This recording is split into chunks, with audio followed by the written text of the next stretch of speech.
नमस्कार दोस्तों, इस बात पर कौन आपत्ति कर सकता है कि प्राचीन भारत में हमने धर्म, दर्शन, विज्ञान, ज्योतिष, कला, कौशल, शिल्प और व्यापार, व्यवसाय और युद्ध कला में ईसा के जन्म से पूर्व ही श्रेष्ठ ज्ञान और उन्नति प्राप्त कर ली थी। हमारे विमान गगन यानी आसमान में स्वैच्छिक रूप से उड़ा करते थे। हमारी तोपों, बंदूकों, शतघ्रियों, भुशुंडियों, विद्युतस्त्र, मोहनास्त्र, प्रज्ञानास्त्र, अंतर्धानास्त्र, वारुणोयास्त्र, वायवास्त्र, आग्नेयास्त्र, पर्जन्यास्त्र, मौनास्त्र, पिनाकास्त्र, बिलाबगास्त्र, तामसास्त्र, मातास्त्र, सौधास्त्र, वज्रास्त्र, ब्रह्मास्त्र, क्रौंचास्त्र और इसी प्रकार के सैकड़ों अस्त्रों के आविष्कारों के कारण हमारा दुनिया पर चक्रवर्ती शासन था। हमारी युद्ध कला दुनिया में सबसे उन्नत थी और युद्ध कला से जुड़ा हुआ एक उपवेद था जिसका नाम था धनुर्वेद। ऋग्वेद का उपवेद है आयुर्वेद, यजुर्वेद का उपवेद है धनुर्वेद, सामवेद का उपवेद है गंधर्व वेद और अथर्ववेद का उपवेद है शिल्पवेद। और इस धनुर्वेद में युद्ध कला से जुड़ी कई सारी बातें थी और इस धनुर्वेद में अस्त्र शस्त्र बनाने के बारे में बहुत सी ऐसी गुप्त जानकारियां थी जो किसी भी गलत हाथ में पड़ जाएं तो वह दुनिया में हाहाकार और विनाश मचा सकता था। और यही कारण है कि हमारे ऋषियों ने धनुर्वेद को बहुत ही गुप्त रखा था और इसीलिए यह धनुर्वेद आज हमें उपलब्ध नहीं है। लेकिन फिर भी इस धनुर्वेद से जुड़ी हुई कई सारी जानकारियां हमें वेदों, पुराणों, धनुर्वेद संहिता और महाभारत से प्राप्त होती है। आज की इस वीडियो में हम इस धनुर्वेद से जुड़ी हुई बहुत ही महत्वपूर्ण जानकारियां बताएंगे जिन्हें जानकर आप भी अपने गौरवशाली इतिहास पर गर्व करेंगे।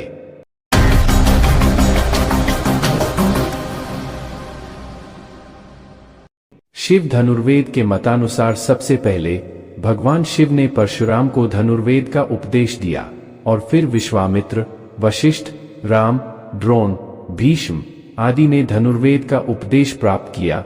धनुर्वेद युद्ध कला के 4 पहलुओं को दर्शाता है। नंबर 1, हथियार और प्रशिक्षण, वेपन्स एंड ट्रेनिंग। नंबर 2, सेना का निर्माण, आर्मी कंस्ट्रक्ट। नंबर 3, युद्ध की रणनीति, स्ट्रेटेजी ऑफ वॉर। नंबर 4, युद्ध में नैतिकता, वॉर एथिक्स। आइए हम सबसे पहले हथियारों और प्रशिक्षण के बारे में विस्तार से जानकारी प्राप्त करते हैं। धनुर्वेद में हथियारों के 4 प्रकार बताए गए हैं। पहला प्रकार है मुक्त। मुक्त हथियार यानी ऐसे हथियार जिनको फेंक कर मारा जाए। मुक्त हथियारों के 2 प्रकार हैं, यंत्र मुक्त और पाणी मुक्त। यंत्र मुक्त में क्षेपणी, भुशुंडी यानी कि बंदूक, शतघ्नि यानी कि तोप के द्वारा छोड़े गए हथियारों को यंत्र मुक्त कहते हैं। याद रहे कि वैदिक काल में भी बंदूक और तोप जैसे हथियार भी मौजूद थे। पाणी मुक्त में चक्र जैसे हाथ से फेंक कर मारे जाने वाले हथियारों का समावेश होता है। दूसरा प्रकार है अमुक्त हथियार, जिन्हें हाथ में पकड़कर चलाया जाता है, जैसे कि तलवार, छुरी, गदा इत्यादि। तीसरा प्रकार है मुक्तामुक्त हथियार। इसमें ऐसे हथियार आते हैं जो युद्ध की स्थिति के अनुसार फेंककर या बिना फेंके इस्तेमाल किए जाते थे, जैसे कि परशु, भला, शक्ति इत्यादि। चौथा प्रकार है मंत्रमुग्ध, ऐसे हथियार जिनको मंत्रों के द्वारा छोड़ा जाता हो, जैसे कि धनुष बाण। अब जानते हैं युद्ध के प्रकार। तो धनुर्वेद में युद्ध के 7 प्रकार बताए गए हैं। धनुष युद्ध, चक्र युद्ध, भाला युद्ध, खड़ग युद्ध, छुरी का युद्ध, गदा युद्ध और बाहु युद्ध। धनुर्वेद में इस 7 प्रकार के युद्ध कौशल को बड़े ही विस्तार से बताया गया है। साथ में युद्ध करने वाले हथियार से लेकर युद्ध के मैदान में उस हथियार का प्रभावी ढंग से उपयोग कैसे करें, इसका बारीकी से वर्णन किया गया था। उदाहरण के लिए हम यदि धनुर्विद्या को ही ले ले तो इस धनुर्विद्या के अंतर्गत धनुष को किससे और कैसे बनाना है, बाण कैसा होना चाहिए, धनुष की प्रत्यंचा कैसी होनी चाहिए, लक्ष्य कितने प्रकार के होते हैं, इन सब की बारीक से बारीक जानकारी दी जाती है। नंबर 1, धनुष 5.5 हाथ लंबा धनुष श्रेष्ठ होता है। ऐसा धनुष देवताओं का धनुष कहलाता है। धनुष को 4 तरह से लोग बनाते हैं। द्रव्य, सोना, चांदी, तांबा और काला लोहा से बनाया जाता है।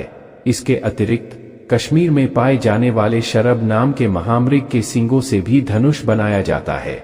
और तीसरे प्रकार के धनुष बांस, चंदन, शालमली, धानवन, शाल ककुब और अबनुस शाखाओं से धनुष बनाया जाता है। नंबर 2 प्रत्यंचा धनुष के दोनों सिरों पर बांधी जाने वाली डोरी को प्रत्यंचा, गुना, मौरवी, जीवा और दूना नामों से पुकारते हैं। यह प्रत्यंचा रेशम, हिरण और भैंसे की तान से बनाई जाती थी। इसके अतिरिक्त पके हुए बांस, कपास, मूंज, आक आदि से भी प्रत्यंचा को बनाया जाता था। तीसरा नंबर है बाण। बाण 3 प्रकार के होते थे। नंबर 1 स्त्री बाण, जो आगे से भारी होता है, जिसे लंबी दूरी के लक्ष्य को भेदने के लिए चलाया जाता है। नंबर 2 पुरुष बाण।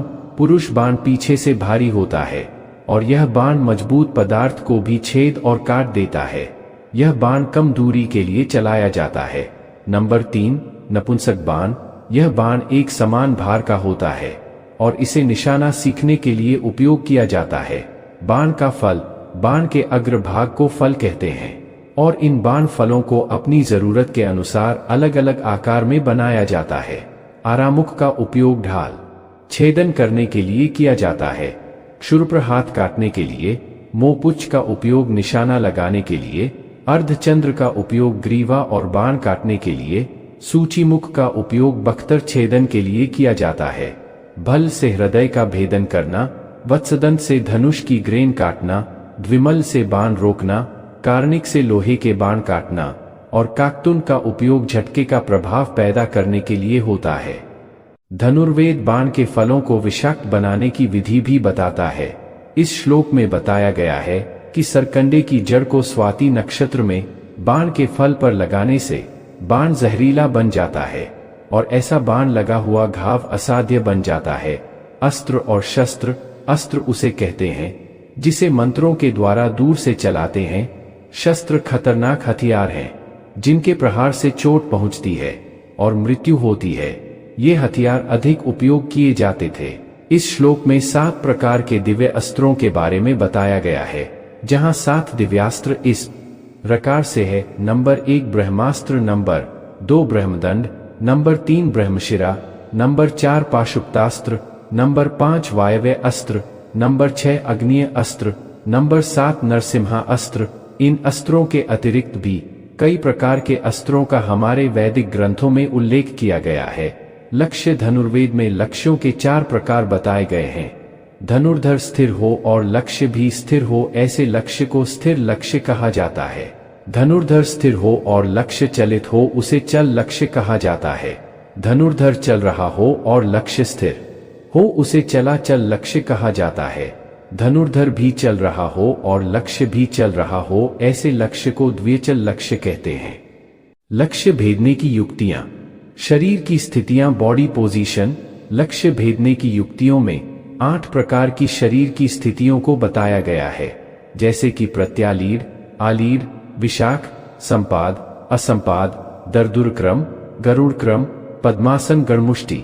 गणमुष्टि के 5 प्रकार होते हैं, जैसे कि वज्रमुष्टि, सिंहकर्णी, मत्स्यरी, काकतुंडी, एकलव्य, व्याय।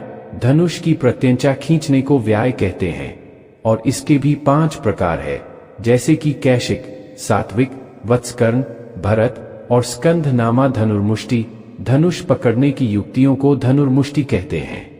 इसके भी 6 प्रकार है, जैसे कि तुंग, समुद्रित, उपतुंगग, तलाश्रय, परिमंडल और समुष्टि। दूसरा अध्याय सेना का निर्माण, आर्मी कंस्ट्रक्ट।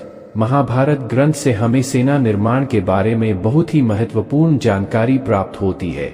महाभारत के कुरुक्षेत्र में पांडवों और कौरवों दोनों की संयुक्त 18 अक्षौहिणी सेना तैनात थी, जिसे हम 18 बटालियन कह सकते हैं। लेकिन यह अक्षौहिणी सेना कैसे बनती है? अक्षौहिणी सेना के बारे में महाभारत के आदि पर्व में हमें एक श्लोक मिलता है, अक्षौहिण्याः परिमाणम नराश्वर्तदन तिनाम। अब देखते हैं कि इसका क्या अर्थ होता है। नर का अर्थ होता है पैदल सैनिक, अश्व का अर्थ होता है घुड़सवार, रथ का अर्थ होता है रथ और दांती का अर्थ होता है हाथी। अब आपको क्या दिखाई देता है? आपने सही पहचाना, हाँ, यह शतरंज है। सेना के 4 विभागों को सेना के 4 अंग कहा जाता है, जिससे शब्द बना चतुरंग, जिसको कई लोग चतुरंगी सेना भी कहते हैं, और इसी से युद्ध कला का एक खेल बना, जिसे प्राचीन भारत में चतुरंग कहते थे। और समय बीतने के साथ साथ काल क्रम में चतुरंग का अपभ्रंश होकर जो शब्द बना वह है शतरंज। अब आप समझ सकते हैं कि यह शतरंज का खेल कितना पुराना है और इसका जन्म कहाँ हुआ था। और अब आइए अक्षौहिणी सेना के एक छोटे से हिस्से पट्टी को देखते हैं। एक पट्टी में 5 पैदल सैनिक, 3 घोड़े, 1 हाथी और 1 रथ होता है। 3 पत्ती का एक सेना मुख, 3 सेना मुख का एक गुल्म, 3 गुल्म का एक गण, 3 गण की एक वाहिनी, 3 वाहिनी का एक प्रूतना, 3 प्रूतना का एक चमू, 3 चमू का एक अनिकिनी और 10 अनिकिनी की एक अक्षौहिणी सेना बनती है। एक अक्षौहिणी सेना में 21,870 रथ, 21,870 हाथी, 65,610 घोड़े, 1,09,350 पैदल सैनिक होते हैं। तो मित्रों, आपने देखा कि प्राचीन समय में भी हमारे यहाँ सेना कितनी सुव्यवस्थित होती थी। हमें गर्व होना चाहिए हमारी संस्कृति पर। तो दोस्तों, आज की वीडियो में बस इतना ही। आगे की और जानकारी इस वीडियो के पार्ट 2 में हम बताएंगे। जब तक आप हमारे चैनल को सब्सक्राइब करें, लाइक और शेयर करें। जय विष्णु भगवान की।